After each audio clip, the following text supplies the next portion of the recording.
ओम शांति। आज 13 नवंबर 2024 के ईश्वरी मधुर महावाक्य सुनते हैं। मीठे बच्चे, सभी को पहले पहले अल्फ का पाठ पक्का कराओ। आप आत्मा भाई भाई हैं। आज के मुरली से प्रश्न है, किस एक बात में श्रीमत मनुष्य मत से बिल्कुल ही विपरीत है? उत्तर है, मनुष्य मत कहती है हम मोक्ष में चले जाएंगे। श्रीमत कहती है यह ड्रामा अनादि अविनाशी है, मोक्ष किसी को मिल नहीं सकता।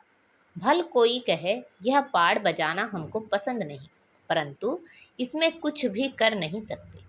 पाड़ बजाने आना ही है। श्रीमत ही तुम्हें श्रेष्ठ बनाती है। मनुष्य मत तो अनेक प्रकार की हैं। ओम शांति। अभी यह तो बच्चे जानते हैं कि हम बाबा के सामने बैठे हैं। बाप भी जानते हैं बच्चे हमारे सामने बैठे हैं। यह भी तुम बच्चे जानते हो, बाप हमें शिक्षा देते हैं जो फिर औरों को देनी है। पहले पहले तो बाप का ही परिचय देना है, क्योंकि सभी बाप को और बाप की शिक्षा को भूले हुए हैं। अभी जो बाप पढ़ाते हैं, यह पढ़ाई फिर 5000 वर्ष बाद मिलेगी। यह ज्ञान और कोई को है नहीं। मुख्य हुआ बाप का परिचय, फिर यह सब समझाना है। हम सब भाई भाई हैं। सारी दुनिया की जो सभी आत्माएं हैं, सब आपस में भाई भाई हैं। सभी अपना मिला हुआ पाठ इस शरीर द्वारा बजाते हैं। अभी तो बाप आए हैं नई दुनिया में ले जाने के लिए, जिसको स्वर्ग कहा जाता है। परंतु अभी हम सब भाई भाई पतित हैं, एक भी पावन नहीं। सभी पतितों को पावन बनाने वाला एक ही बाप है। यह है ही पतित विकारी रावण की दुनिया। रावण का अर्थ ही है 5 विकार, स्त्री में 5 विकार पुरुष में। बाप बहुत सिंपल रीति समझाते हैं, तुम भी ऐसे समझा सकते हो। तो पहले पहले यह समझाओ कि हम आत्माओं का वह बाप है, सभी ब्रदर्स हैं। पूछो यह ठीक है? लिखो हम सब भाई भाई हैं, हमारा बाप भी एक है। हम सब सोल्स का वह है सुप्रीम सोल, उनको फादर कहा जाता है। यह पक्का बुद्धि में बिठाओ तो सर्वव्यापी आदि की किचड़ा पट्टी निकल जाए। अल्प पहले पढ़ाना है। बोलो यह पहले अच्छी रीति बैठ लिखो। आगे सर्वव्यापी कहता था, अब समझता हूँ सर्वव्यापी नहीं है। हम सब भाई भाई हैं। सब आत्माएं कहती हैं गॉड फादर, परम पिता परमात्मा अल्लाह। पहले तो यह निश्चय बिठाना है कि हम आत्मा हैं, परमात्मा नहीं है। ना हमारे में परमात्मा व्यापक है, सभी में आत्मा व्यापक है। आत्मा शरीर के आधार से पाड़ बजाती है, यह पक्का कराओ। अच्छा, फिर वह बाप सृष्टि चक्र के आदि मध्य अंत का ज्ञान सुनाते हैं। बाप ही टीचर के रूप में बैठ समझाते हैं। लाखों वर्ष की तो बात ही नहीं। यह चक्र अनादि बना बनाया है।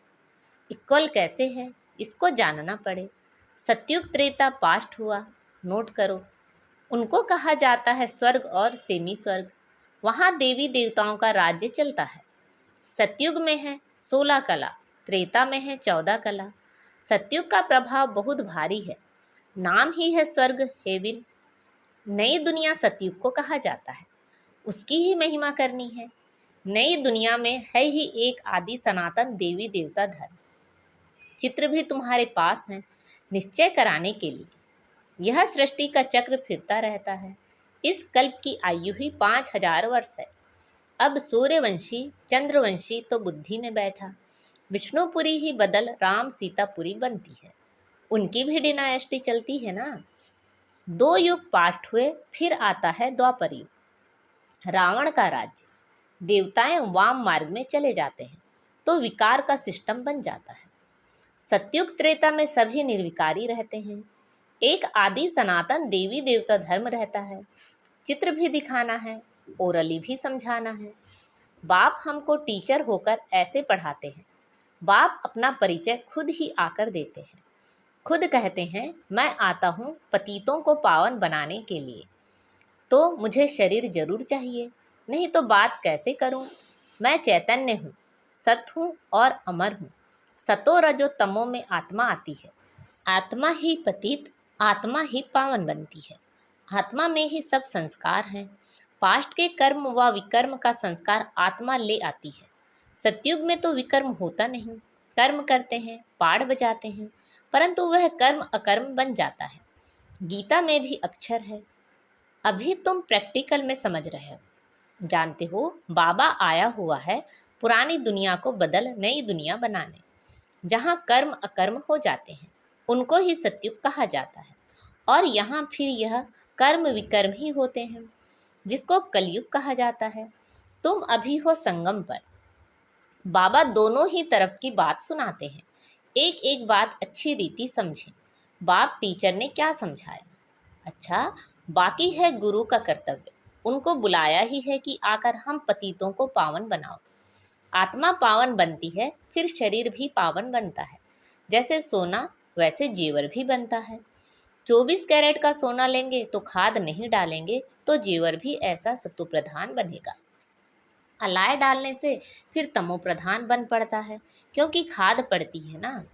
पहले भारत 24 कैरेट पक्के सोने की चिड़िया था, अर्थात सतो प्रधान नई दुनिया थी। फिर अब तमो प्रधान है। पहले प्योर सोना है, नई दुनिया पवित्र, पुरानी दुनिया अपवित्र। खाद पड़ती जाती है। यह बाप ही समझाते हैं, और कोई मनुष्य गुरु लोग नहीं जानते। बुलाते हैं, आकर पावन बनाओ। सदगुरु का काम है वानप्रस्थ अवस्था में मनुष्यों को गृहस्थ से किनारा कराना।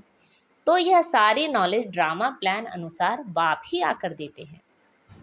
वह है मनुष्य सृष्टि का बीज रूप। वही सारे वृक्ष की नॉलेज समझाते हैं। शिव बाबा का नाम सदैव शिव ही है। बाकी आत्माएं सब आती हैं पाड़ बजाने, तो भिन्न भिन्न नाम धराती हैं। बाप को बुलाते हैं, परंतु उन्हें जानते नहीं। वह कैसे भाग्यशाली रथ में आते हैं तुमको पावन दुनिया में ले जाने। तो बाप समझाते हैं, मैं उनके तन में आता हूँ जो बहुत जन्मों के अंत में है। पूरा 84 जन्म लेते हैं। राजाओं का राजा बनाने के लिए इस भाग्यशाली रथ में प्रवेश करना होता है। पहले नंबर में है श्री कृष्ण। वह है नई दुनिया का मालिक। फिर वही नीचे उतरते हैं। सूर्यवंशी, चंद्रवंशी, फिर वैश्य, शूद्रवंशी, फिर ब्रह्मवंशी बनते हैं। गोल्डन से सिल्वर। फिर तुम आयरन से गोल्डन बन रहे हो। बाप कहते हैं, मुझ एक अपने बाप को याद करो जिसमें मैंने प्रवेश किया है। इनकी आत्मा में तो जरा भी यह नॉलेज नहीं थी। इनमें मैं प्रवेश करता हूँ, इसलिए इनको भाग्यशाली रथ कहा जाता है।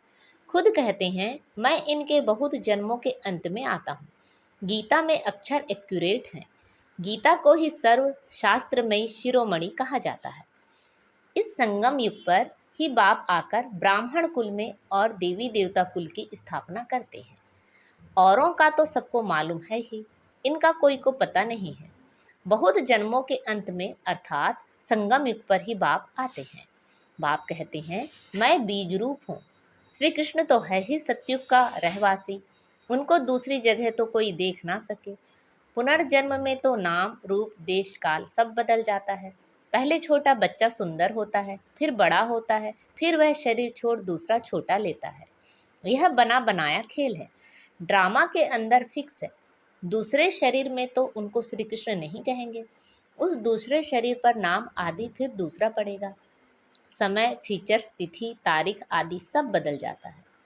वर्ल्ड की हिस्ट्री, ज्योग्राफी हूबहू रिपीट कहा जाता है। तो यह ड्रामा रिपीट होता रहता है। सतो रजो तमो में आना ही है। सृष्टि का नाम, युग का नाम सब बदलते जाते हैं। अभी यह है संगम युग। मैं आता ही हूँ संगम पर। यह हमको अंदर में पक्का करना है। बाप हमारा बाप टीचर गुरु है, जो फिर सतो प्रधान बनने की युक्ति बहुत अच्छी बताते हैं। गीता में भी है, देह सहित देह के सब धर्म छोड़ अपने को आत्मा समझो। वापिस अपने घर जरूर जाना है। भक्ति मार्ग में कितनी मेहनत करते हैं भगवान पास जाने के लिए। वह है मुक्ति धाम। कर्म से मुक्त हम इन कारपोरियल दुनिया में जाकर बैठते हैं। पाड़धारी घर गया तो पाड़ से मुक्त हुआ। सब चाहते हैं हम मुक्ति पावें, परंतु मुक्ति तो किसी को मिल ना सके। यह ड्रामा अनादि अविनाशी है। कोई कहे यह पाड़ बजाना हमको पसंद नहीं, परंतु इसमें कोई कुछ कर ना सके। यह अनादि ड्रामा बना हुआ है। एक भी मुक्ति को नहीं पा सकते। वह सब हैं अनेक प्रकार की मनुष्य मत। यह है श्रीमत, श्रेष्ठ बनाने के लिए। मनुष्य को श्रेष्ठ नहीं कहेंगे, देवताओं को श्रेष्ठ कहा जाता है। उन्हों के आगे सब नमन करते हैं, तो वह श्रेष्ठ ठहरे ना। परंतु यह भी किसी को पता नहीं है। अभी तुम समझते हो कि 84 जन्म तो लेना ही है। श्री कृष्ण देवता है, वैकुंठ का प्रिंस। वह यहाँ कैसे आएगा? ना उसने गीता सुनाई। सिर्फ देवता था, इसीलिए सभी लोग उनको पूजते हैं। देवता हैं पावन, खुद पतित ठहरे। कहते भी हैं मुझ निर्गुण हारे में कोई गुण नहीं। आप हमको ऐसा बनाओ। शिव के आगे जाकर कहेंगे हमको मुक्ति दो। वह कभी जीवन मुक्त जीवन बंध में आते ही नहीं, इसलिए उन्हें पुकारते हैं मुक्ति दो।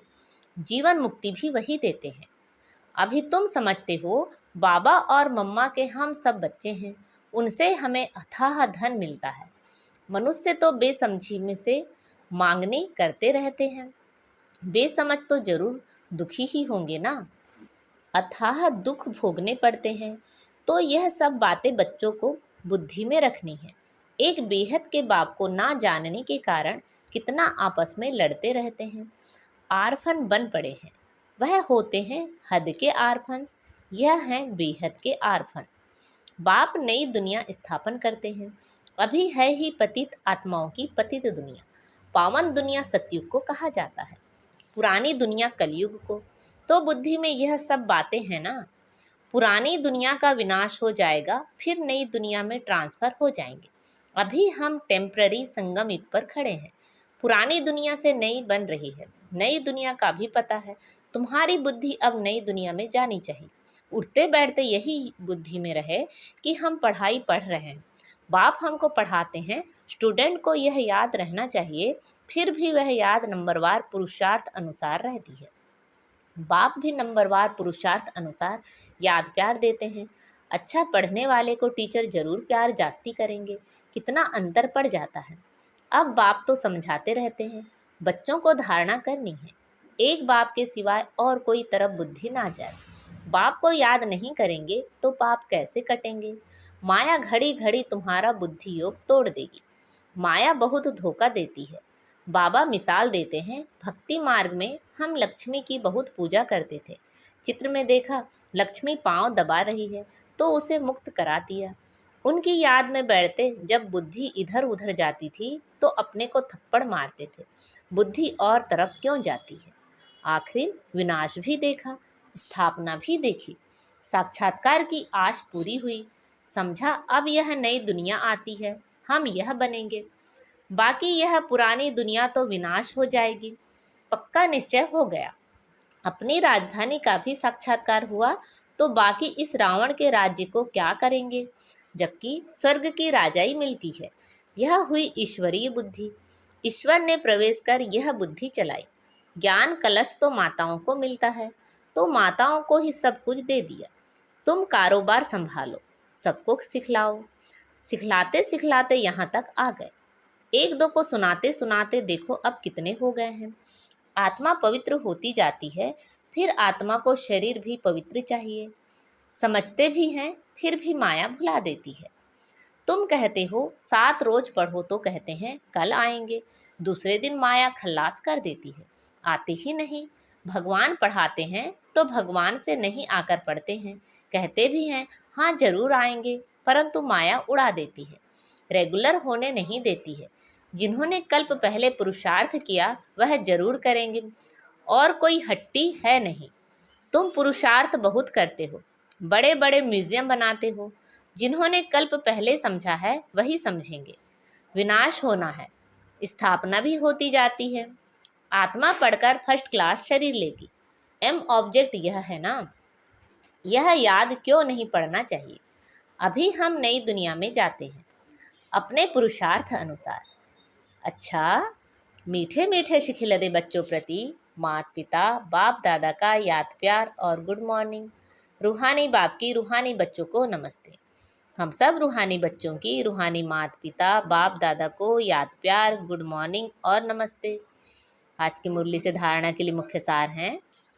बुद्धि में सदा याद रहे कि अभी हम थोड़े समय के लिए संगम युग पर बैठे हैं। पुरानी दुनिया विनाश होगी तो हम नई दुनिया में ट्रांसफर हो जाएंगे, इसलिए इससे बुद्धि योग निकाल देना है। सभी आत्माओं को बाप का परिचय दे कर्म अकर्म विकर्म की गूढ़ गति सुनानी है। पहले अल्फ का ही पाठ पक्का कराना है। आज बाबा ने हमें वरदान दिया है, श्रेष्ठ प्राप्तियों के प्रत्यक्ष फल द्वारा सदा खुशहाल रहने वाले एवर हेल्दी भव। श्रेष्ठ प्राप्तियों के प्रत्यक्ष फल द्वारा सदा खुशहाल रहने वाले एवर हेल्दी भव। संगम युग पर अभी अभी किया और अभी अभी श्रेष्ठ प्राप्ति की अनुभूति हुई। यह है प्रत्यक्ष फल। सबसे श्रेष्ठ फल है समीपता का अनुभव होना। आजकल साकार दुनिया में कहते हैं कि फल खाओ तो तंदुरुस्त रहेंगे। हेल्दी रहने का साधन फल बताते हैं और आप बच्चे हर सेकंड प्रत्यक्ष फल खाते ही रहते हो, इसलिए एवर हेल्दी हो ही। यदि आपसे कोई पूछे कि आपका क्या हाल चाल है तो बोलो कि फरिश्तों की चाल है और खुशहाल हैं। आज का स्लोगन है, सर्व की दुआओं के खजाने से संपन्न बनो तो पुरुषार्थ में मेहनत नहीं करनी पड़ेगी। सर्व की दुआओं के खजाने से संपन्न बनो तो पुरुषार्थ में मेहनत नहीं करनी पड़ेगी। अच्छा, ओम शांति।